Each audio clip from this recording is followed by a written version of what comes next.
بەڕێزان وەک ئاگادارن ئەمڕۆ دانیشتێکی کراوەمان ساز کرد لە مێرگەپان بە ئامادەبوونی بەشێک لە ڕۆژنامە نووسان مامۆستای زانکۆ ئەکادیمیستەکان نووسەران چالاکوانان بەشێک لە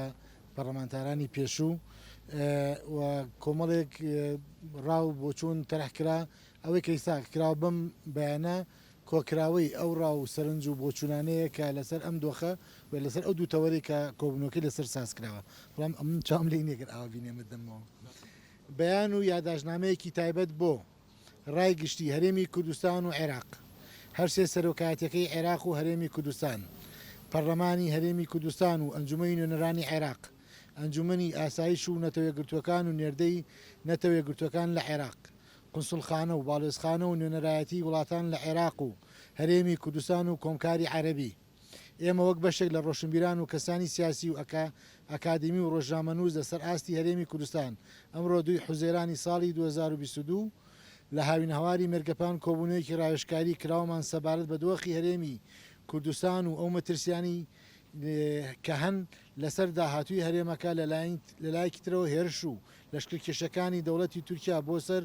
سەروەری و خاکی عێراق و هەرێمی کوردستان ئەنجامدا بەڕێزان لە ئەنجامی گفتوگەکەمان بۆ دەربازبوون لەم دۆخی ئێستای هەرێمی کوردستان تێدا هەرێمی کوردستانی تێدایە و مەترسی حتمی داگیرکاری بەشێکی زۆر لە خاکی هەرێم ئەگەر هەیە بەری پێنەگیرێت ئەگەر بەری پێنەگیرێت چەند خاڵێک وەک ڕاستپارەی کۆبوونەوە و یاداشێک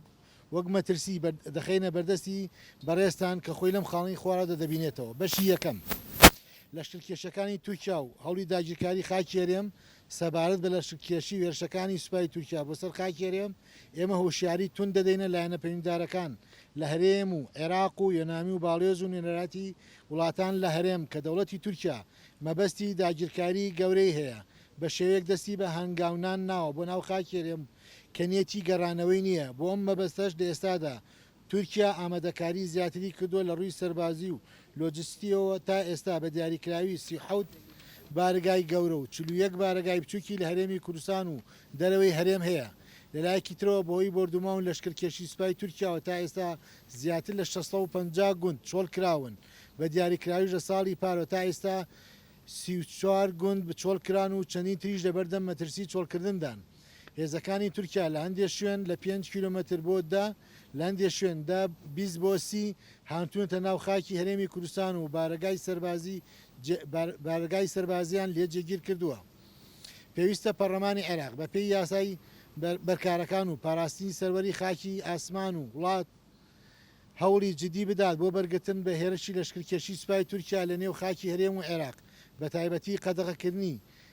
قەدەغەکردنی ئامانجی خەڵکی مەدەنی و هێرش بۆ سەر گوندەکانی هەرێم کرد لە 2 هەفتەی ڕابردوودا لە چەند شوێنێک ژمارەیە قوربانی مەدەنی لە ئەنجامی هێرشەکان لێکەوتوتەوە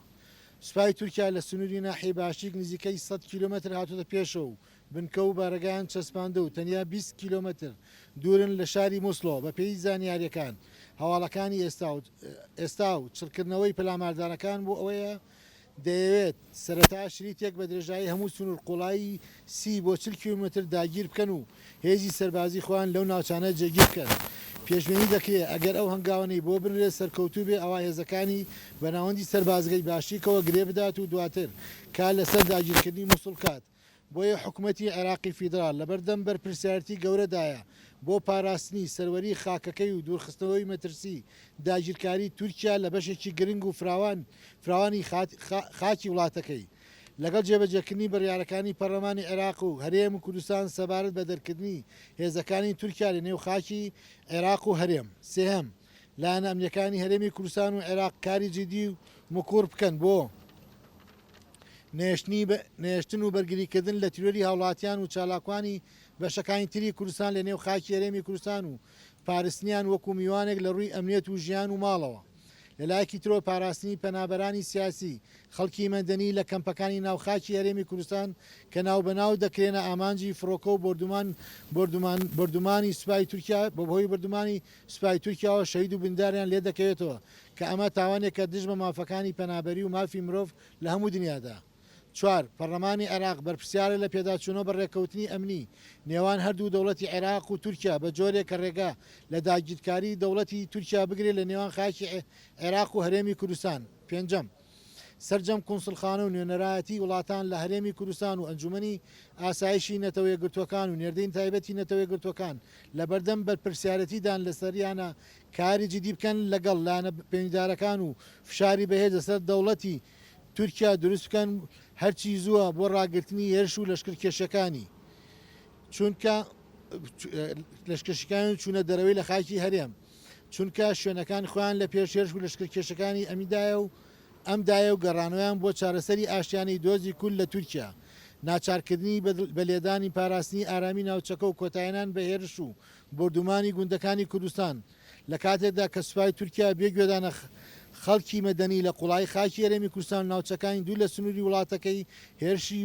هێرش و بردومانی چڕ دەکات لە ئەنجامدا هەوڵاتانی مەدەنی دەبنە قوربانی و لە حوسڵی ڕابردوودا 113 هەوڵاتی سیڤڵ شەهید بوون کە لە نایەندا ژمارەیەک زۆری منداڵ هەیە. دەبێت هەرچی زووە ئەم کارە ڕابگیرێ و سەرکۆنە بکرێت لە کاتێکا کە دیموگرافیای ژینگە و سروشتی کوردستان تێک درا و بە چەکی کیمیاویش هێرش کراوەتە سەر ناوچەکە. بەشی دووەم دۆخی هەرێمی کوردستان و مەترسیەکان و چارەسەر سەبارەت بە مەترسیەکانی سەر هەرێمی کوردستان پێمان وایە کە دەبێت حکوومەت و پەرلەمانی هەرێمی کوردستان بە شێوەیەکی جدی لەگەڵ حکوومەتی فیدرال کەونە گفتوگۆی بابەتیانە و ئەو بابەتانی هەڵپەسێردراون چارەسەر نەکراون لە نێوان هەردوولادا هەرچی زووە چارەسەری بنەڕەتی بۆ کێشەکان بدۆزنەوە و بە تایبەت مەلەفی سوتەمەنی وزە کە گەورەترین بابەتی ناکۆکیە لە ئێستا و لە هەردوولا پێداگری لەسەر خواستەکانی خۆیان دەکەن. پێویستە دەستور بکرێتە خاڵی یەکلاکەرەوەی دۆستیەکان و هیچ لایەنێک بە پێی مەزاجی کەسی و حیزبی و بیل لە بابەتەکە نەکاتەوە بڕیا لە دۆستیەکان نەدات لە بەرامبەردا دەستور بکرێتە بنەمای پەیوەندیەکان و چۆنەتی مامەڵەکردن لەگەڵ دۆستیەکانی نێوان هەردوولادا. دوو نابێت بە هیچ جۆرێک دەسەڵاتدارانی هەرێمی کوردستان ڕێگە بەخۆیان بدەن سەرکێشی بە کیان و سەروەری خاکی خەڵک و خاکی هەرێمی کوردستانەوە بکەن و پێدابگرن لەسەر خواستە دارایی و ئابوووریەکانی خۆیان کە جگە لە دەستەبژێرێکی سیاسی دەستڕێشت و هیچ کەسێکی تر سوودمەند نەبووە لەو پێداگریانە. بگرە مەترسی جدی لەسەر هەرێمی کوردستان دروست بووە کە نوێنەراتی وێنامی چەند جارێک ئاماژەی پێکرد و لە کۆتاییمانی ڕابژدا باڵێزی ئەمریکا بەڕوونی ئاماژەی بەبوونی مەترسی سەر قواری هەرێمی کوردستاندا. سێ حکوومەتی عێراق وەک دەوڵەتی فیدرال لە سەرەتی شایستەی دارایی ژیانی خەڵکی هەرێم و سەروەری خاکی هەرێمی کوردستان نەکاتە بەشێک لە ململانەی سیاسی